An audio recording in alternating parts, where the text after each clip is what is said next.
નમસ્કાર મારા વાલા ગુજરાતી મિત્રો, જાગો જોગી જાગો ચેનલમાં આપનું સ્વાગત છે.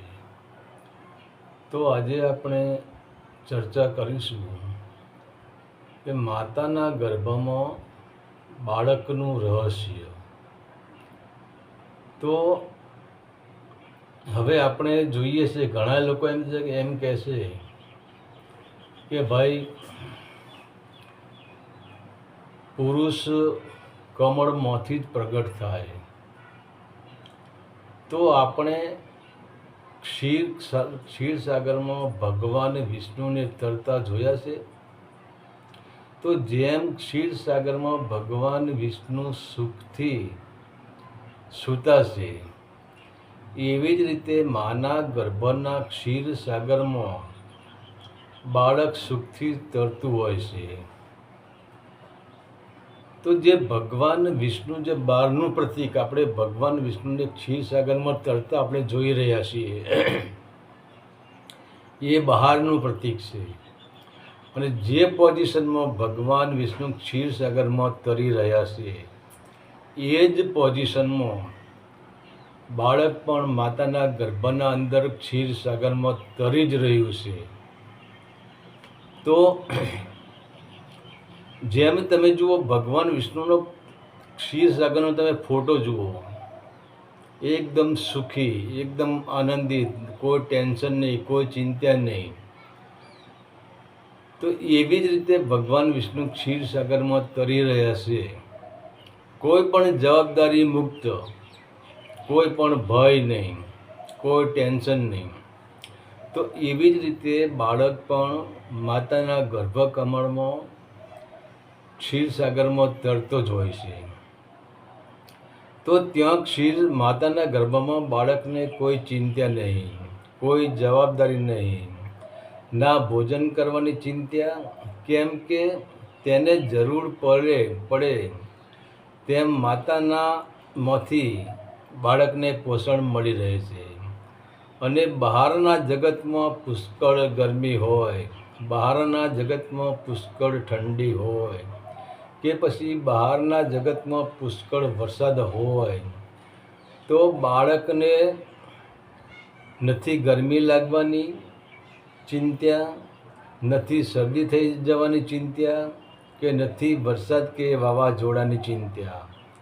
ભલે એક ટાઈમે કદાચ માં ભૂખી હોય, એક ટાઈમે કદાચ માં દુઃખી પણ હોય, પરંતુ અંદર ક્ષીરસાગરમાં જે બાળક છે, એ બાળક ભૂખ્યું રહેતું નથી. ધારો કે માં મજૂરી કરે અને માને થાક લાગે, માને પરસેવો લાગે, અને કદાચ એવું પણ બની જાય કે માં બીમાર પણ પડે, તો પણ માના બીમાર પડવાથી કે માના થાક લાગવાથી બાળક બીમાર પડતું નથી, બાળકને થાક લાગતો નથી. તે બાળક માના ગર્ભના ક્ષીરસાગરમાં તરતું હોય છે, તેને બિલકુલ સુરક્ષિત હોય છે. અને ક્ષીરસાગરમાં ભગવાન વિષ્ણુનો ફોટો જોઈએ છીએ કે તેમની નાભીથી એક કમળની દાંડી જોડાયેલી હોય છે, અને ઉપર કમળ દેખાય છે. તે કમળ ઉપર બ્રહ્માજી તરતા દેખાય છે. તો આ એક બહારનું પ્રતીક છે. આ પ્રતીક માના ગર્ભનું જ છે, કેમ કે માની નાભી એ જ ધરતી છે, અને માની નાભી સાથે એક દોડી જોડાયેલી હોય છે, જેને આપણે નાયડો પણ કહીએ છીએ. તો તમે જુઓ, ગર્ભાશયની સ્થિતિ, જ્યારે ગર્ભમાં બાળકનું સર્જન થાય, ત્યારે તમે જુઓ કે એક દાંડી, જેમ આપણે કમળની દાંડી આવે છે, એટલે જ આપણે એને સ્ત્રીના ગર્ભાશયને આપણે ગર્ભકમળ કહીએ છીએ. એ કમળની દાંડી માની નાભીરૂપી ધરતીમાં જોડાયેલી હોય છે. અને જેમ ધરતીમાંથી પોષણ મળે છે, એવી જ રીતે માની નાભી એ ધરતી બની જાય છે. અને એ નાભીમાંથી એક દાંડી બહાર નીકળે છે. એ દાંડી ઉપર કમળ હોય છે અને એક મતલબ કે કમળ એટલે જે બાળકનું કમળ હોય છે અને બીજી દાંડી એ દાંડીનો બીજો છેડો બાળકની નાભીથી જોડાયેલો હોય છે. લગભગ પુરુષોને તો ઓછી ખબર હશે, પણ સ્ત્રીઓને ખબર હોય કે જ્યારે બાળકનો જન્મ થાય એટલે એ દાંડી, જેને આપણે નાયડો કહીએ છીએ, એ દાંડી કાપી નાખવામાં આવે છે, એ દાંડી તોડી નાખવામાં આવે છે. એનું કારણ શું છે કે બાળક માના ગર્ભમાંથી બહાર નીકળે એટલે પછી બાળક સ્વયં શ્વાસ લેતું થઈ જાય છે. બાળકને પહેલા શ્વાસની જરૂર નથી. બાળક આ ધરતી ઉપર જ્યારે જન્મ લે છે ત્યારે માની નાભીની જે ધરતી છે એ તોડી નાખવી પડે છે. તો માની નાભીથી એક દાંડી જોડેલી છે અને આપણે એ જ ધરતી છે, આપણે તેને પણ નાયડો પણ કહીએ છીએ. તેનો એક છેડો માતાની નાભીથી જોડાયેલો હોય છે અને બીજો છેડો બાળકની નાભી કમળથી જોડાયેલો હોય છે. તો મનુષ્યની ઉત્પત્તિ કમળમાંથી જ થાય છે. જેમ કે સાગરમાં કમળ તરે છે, એવી જ રીતે માતાના ગર્ભસાગરમાં પણ બાળક તરે છે અને માના ગર્ભસાગરમાંથી બાળકનું જીવન શરૂ થાય છે, બાળકનો વિકાસ શરૂ થાય છે. અને આપણે સાગરના પાણીને તો જોઈએ જ છીએ. જેટલું પાણી સાગરનું હોય છે એવું જ પાણી માના ગર્ભસાગરમાં જ હોય છે. સાગરના પાણીમાં અને માના ગર્ભના પાણીમાં એક રત્તીભર પણ ફરક હોતો નથી. જો સાગરના પાણીની અને માના ગર્ભના પાણીની લેબોરેટરી કરવામાં આવે તો સ્વયં બંને એક જ પાણી હશે, કંઈ પણ ફેરફાર હોતો નથી. સાગરનું પાણી અને માના ગર્ભસાગરનું પાણી એક જ હોય છે, એમાં કંઈ પણ ફેરફાર આવતો નથી. તો તમે જુઓ, જ્યારે માતા ગર્ભવતી થાય છે ત્યારે એ મીઠાવાળી વસ્તુઓ ખાવા લાગે છે, ખટાશવાળી વસ્તુઓ ખાવા લાગે છે અને માટી પણ ખાવા લાગે છે. કારણ કે માટીમાં પણ 7 રસ ભરેલા છે: ખાટો, તીખો, કડવો, મોરો, તુરો. ધરતીમાં બધા રસ ભરેલા, માટીમાં પણ એ સ્વાદ ભરેલો છે. એટલે અત્યારે તો હવે આપણે જોઈએ કોઈ સ્ત્રીઓ લગભગ ઘણી સ્ત્રીઓ હજુ તો માટી ગર્ભ ધારણ કરે એટલે માટી ખાતી જ હોય છે. પણ આપણને એમ લાગે કે અમને શું કટેવ પડી છે માટી ખાવાની, પરંતુ માટી ખાવાની જરૂર હોય છે કે જે માના ગર્ભની અંદર ક્ષીરસાગરમાં જે પાણી હોય છે એ આખા શરીરનું જે મીઠું હોય છે એ આખા શરીરનું મીઠું માના ગર્ભસાગરમાં જતું રહે છે. એટલે જ સ્ત્રીને મીઠું ખાવાની જરૂર પડે છે. તો આપણને એમ લાગે કે આ સ્ત્રી માટી ખાય છે, અને તમે જુઓ અત્યારે તો બરાબર છે. પહેલાં શેકેલી માટી આવતી હતી, કાળી માટી આવતી હતી, એના અંદર મીઠાશ વધારે હતી, એના અંદર ખારાશ વધારે આવતી હતી. એટલે સ્ત્રીઓ લગભગ શેકેલી માટી અને કાળી માટી લગભગ વધારે પ્રમાણમાં ખાતા હતા. તો ગર્ભનું પાણી જ્યારે બાળકનો અંદર બીજ રોપાય છે, જ્યારે માની નાભીથી ગર્ભ કમળ જોડાય છે, ત્યારે માના ગર્ભની અંદર પાણી મીઠું થઈ જાય છે, મતલબ સાગર જેવું ખારું પાણી થઈ જાય છે. અને માના અંદર જેટલું પણ મીઠું હોય એ બધું જ મીઠું ગર્ભ ખેંચી લે છે. અને જેમ ગર્ભકમળમાં બાળકનો વિકાસ થતો જાય છે તેમ બાળકને તરવા માટે જગ્યા પણ વધારે જોઈએ છીએ.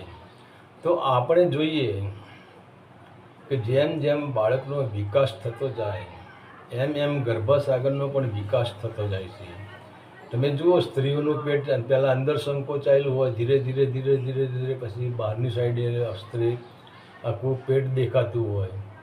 કારણ કે બાળકને તરવાની જગ્યા અંદર જોઈએ, એના માટે જ માનું પેટ વધતું હોય છે.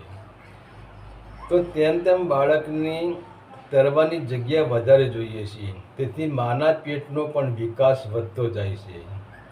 અને માતાના ગર્ભસાગરમાં બાળક જે આનંદનો અનુભવ કરે છે એ જ પરમાત્માનો આનંદ છે, એ જ પરમ આનંદ છે ને. અને એ જ પરમ આનંદને પ્રાપ્ત કરવા માટે પાછા આપણે એ અવસ્થામાં જ્યારે જઈએ છીએ જ્યાં આપણે માતાના ગર્ભ અવસ્થામાં હતા, ત્યારે જ આપણને એ પરમ આનંદનો અનુભવ થાય છે. હવે બોલો, વાત ક્યાં પડી છે? તમે બહાર ગમે એટલા કર્મકાંડ કરો, પૂજા પાઠ કરો, યમ કરો, નિયમ કરો, પ્રત્યાહાર કરો, પ્રાણાયામ કરો, યોગા કરો, જે તમારે કરવું હોય કરો, પણ છેલ્લું સ્ટેજ ક્યાં પડ્યું છે કે માતાના ગર્ભનું. આપણે જોઈએ કે વિષ્ણુના ગર્ભમાંથી એક કમળની દાંડી બહાર નીકળી, એમાંથી કમળમાં બ્રહ્માજી આપણને દેખાય છે. તો બ્રહ્માની ઉત્પત્તિ થઈ. તો જ્યારે આપણે એ જગ્યાએ પહોંચીએ તો જ આપણે બ્રહ્મને જાણી શકીએ છીએ. અને એટલા માટે જ સંતો આપણને ધ્યાનનો પ્રયોગ કરાવે છે, સમાધિનો પ્રયોગ કરાવે છે, ઊંડા શ્વાસોનો પ્રયોગ કરાવે છે. કોઈ પણ સંતોનો એક નિયમ હશે, કોઈ પણ પ્રકારે તમારો જે આ વિરાટ, તમે જે તમારું ચેતનાને વિરાટમાં ફેલાય છે, એમાં ધીરે ધીરે વિરાટને સંકોચીને એટલી બધી નાની કરી દો, તમે એટલા બધા સૂક્ષ્મ થઈ જાઓ, તમે એટલા બધા નાના થઈ જાઓ કે અને તમે એટલા નાના થો તો જ માના ગર્ભે પહોંચી શકશો. કારણ કે માના ગર્ભની સ્થિતિ જાણવા માટે જ્યારે આપણે જોઈએ કે માના ગર્ભમાં જ્યાં સુધી બાળક હોય એને જગતને કોઈ પણ ચિંતા નથી, એને ઋતુઓ નથી, એને તડકો નથી, એને સાયડો નથી, એને દુઃખે નથી, એને સુખે નથી, એને રાગ દ્વેષે નથી, એને અહંકાર નથી, કંઈ જ નથી. તો ધ્યાનનો મતલબ શું છે કે આ બધામાંથી સૂક્ષ્મ થવું, બધામાંથી ધીરે ધીરે બધા પડદા તોડી અને ધીરે ધીરે સૂક્ષ્મ થવું, અને સૂક્ષ્મ થવું તો જ માના ગર્ભમાં જે આનંદ હતો એ આનંદને આપણે પોકી શકીએ છીએ. તો એ મહાગર્ભનો આનંદ એ વિરાટ ગર્ભનો આનંદ છે, જે આપણે અસ્તિત્વ જોઈ રહ્યા છીએ. આ પરમાત્માનું વિરાટ ગર્ભ છે. પણ વિરાટનો ગર્ભ આપણે ક્યારે જાણી શકીએ કે જ્યારે માના ગર્ભને જાણી શકીએ તો જ આપણે વિરાટના ગર્ભને જાણી શકીએ. તો આપણે જે અવસ્થામાં હતા અને આજે એ જ આનંદની દિશામાં મનુષ્ય દોડી રહ્યો છે. એટલે જ મનુષ્ય જ્યારે સુખથી સૂતો હોય છે તો તમે જુઓ, તે મનુષ્ય જેમ માના ગર્ભમાં સૂતો હોય તેવો સંકોચાઈને સૂઈ જાય છે. તો કહેવાનો અર્થ મહાસુખને જાણવું હોય, મહા આનંદને જાણવો હોય તો માના ગર્ભમાં આપણી જે અવસ્થા હતી ત્યાં પાછું જવું પડશે. કેમ કે જ્યાં ખોયું છે ત્યાંથી જ આપણને મળી રહે છે. બાકી આ જગતમાં બહારની બાજુએ તમે ગમે એટલા ભટકાઓ કે મોટા સાધુ સંત બની જાઓ તો પણ તમે મહા આનંદને, મહાસુખને અનુભવ કરી શકતા નથી. તો હવે મહાસુખનો અનુભવ કરવો હોય તો માના ગર્ભમાં જે પોઝિશન હતી, આપણે જોઈએ કે મોમેડિયન લોકો નમાઝ પડે છે, એક માના ગર્ભની જે પરિસ્થિતિ છે એ જ પોઝિશન છે. આપણે જોઈએ શિયાળામાં ઘણા આપણે શિયાળામાં લગભગ એવી રીતે સૂઈ જઈએ છીએ. આ મોઢું છે એ ઢીંચણે અડાડી દઈએ છીએ ને ઢીંચણા આમ કરી દઈએ છીએ ને સૂઈ જઈએ છીએ આપણે. એ કઈ પોઝિશન છે? એ માના ગર્ભની જ પોઝિશન છે. તો જ્યારે કહેવાનો મતલબ માના ગર્ભમાં એટલે પાછું આપણે ગર્ભમાં તો જઈ શકવાના નથી, પણ કહેવાનો મતલબ શું છે કે જે લોકો ધ્યાનમાં બેસે છે, જ્યારે ધ્યાનમાં બેસે છે ત્યારે એ પદ્માસન લગાવીને શરીરને ટાઈટ રાખીને આમ બેસતા હોય છે. પરંતુ જ્યારે ધીરે ધીરે ધીરે ધીરે ધીરે ધીરે ધીરે ધ્યાનથી સુરતા ઉપર ચડે છે અને શરીર શૂન્ય થવા લાગે છે, ત્યારે એ સમયે શું થાય છે કે શરીર ધીરે ધીરે ધીરે ધીરે ધીરે ધીરે આમ તમારું ઝૂકતું જાય છે. આપણને ખાલી આપણે શરીર સાથે સહયોગ જ કરવાનો છે. શરીરને જેમ ઝૂકે એમ ઝૂકવા દેવાનું જ છે. તો શરીરને આપણે ઝૂકતા જઈએ એટલે એક સમય એવો આવશે કે આપણે માના ગર્ભમાં જે પરિસ્થિતિ હતી એ પરિસ્થિતિ કપાળ છે આપણું એ શેક આપણા ઢીંચણે અડી જશે અને માના ગર્ભમાં આપણે જેવી રીતે સૂતા હતા એ જ પોઝિશન ધ્યાનમાં આપણી આવી જાય છે. અને જો એ પોઝિશન ધ્યાનમાં આવી ગઈ, ધ્યાનમાં તમારું શરીર ઝૂકવા માંડ્યું, ધ્યાનમાં તમે નમવા માંડ્યા, ધ્યાનમાં તમને અને એ ટાઈમે તમને બીજો એક પણ અનુભવ થશે કે આપણે ધ્યાન અવસ્થામાં બેઠા તો છીએ આપણે પૃથ્વી ઉપર જ, પરંતુ એ ટાઈમે તમને એવો અનુભવ થશે કે આપણે પૃથ્વી પર તો છીએ બેઠા જ નથી, આપણે ક્ષીરસાગરમાં તરી રહ્યા છીએ. આ જ અનુભવ ધ્યાનમાં થશે અને જ્યારે એ અનુભવ થવા માંડે તો સમજો કે આપણું ધ્યાન ફલિત થઈ રહ્યું છે. હરિ ઓમ તત્સત. આદેશના પ્રણામ.